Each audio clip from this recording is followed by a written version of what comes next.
título Investigação dos fatores de risco para o desenvolvimento infantil de 0 a 3 anos no contexto da pandemia Covid-19. Foi realizado por mim, Amanda Silva Alves, discente da Escola Superior de Ciências da Saúde, ESCS, e pelo Lucas Felipe Silveira Fialho, também discente da ESCS. Fomos orientados pela doutora Denise Bonfim Souza, docente da ESCS, e também médica neuropediatra. Com relação à introdução, o desenvolvimento infantil ele pode ser definido como uma evolução que abarca diversas dimensões, que vai desde o crescimento físico às relações socioafetivas relacionado à maturação e aquisição funcional de algumas habilidades cognitivas e psicomotoras.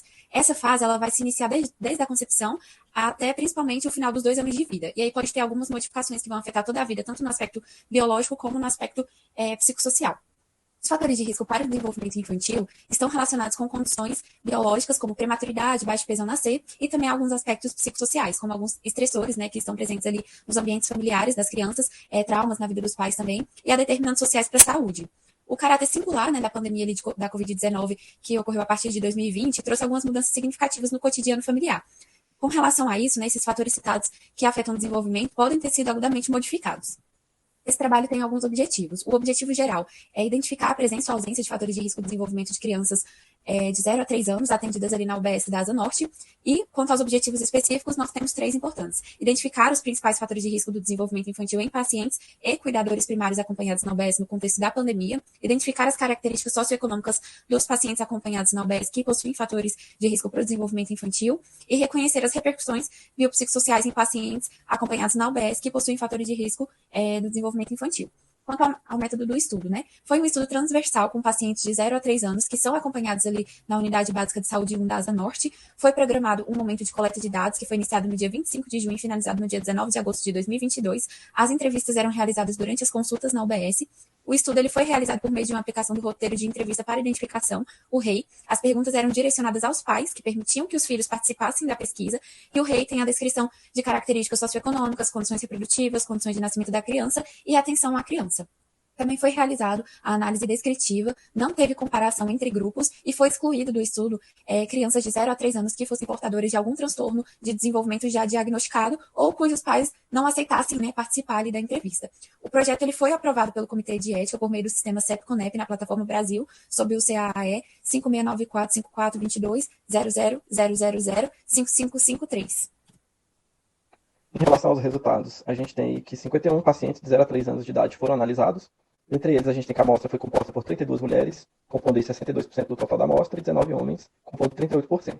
A idade dos participantes ela vai estar distribuída por faixa etária, de 0 até 6 meses, compreendendo 17 casos, maiores que 6 meses a 1 ano, totalizando 15, maiores de 1 ano a 2 anos, totalizando 14, e maiores de 2 anos até 3 anos, totalizando 5. Foram identificados fatores de risco em 42 crianças, 80% dos casos, e ausente em 9 crianças, 20% dos casos. Dentre esses vários fatores, os principais que a gente consegue elencar e dividir em grupos de fatores de risco são eles: os riscos pré-natais, compondo o aborto pregresso, 12 casos, 23,5%, hipertensão da gestação, 9 casos, 17,6%, diabetes gestacional, 4 casos, 7,8%, acompanhamento pré-natal regular, 2 casos, 3,9%, tabagismo materno, 1 caso, 1,9%. Dentre as morbidades neonatais, a gente tem o baixo peso ou baixa estatura ao nascer, 6 casos, totalizando 11,7%. Alteração de sinais vitais, 4 casos, 7,8%. Idade materna ao engravidar acima de 35 anos, 6 casos, 11,7%. O transtorno psiquiátrico nos pais, 4 casos, 7,8%. A ausência de aleitamento exclusivo até os 6 meses. A baixa renda familiar e a vacinação atrasada, cada um deles com 3 casos, totalizando cada um deles 5,8%. E o crescimento e ou ganho de peso inadequado, 2 casos, 3,9%.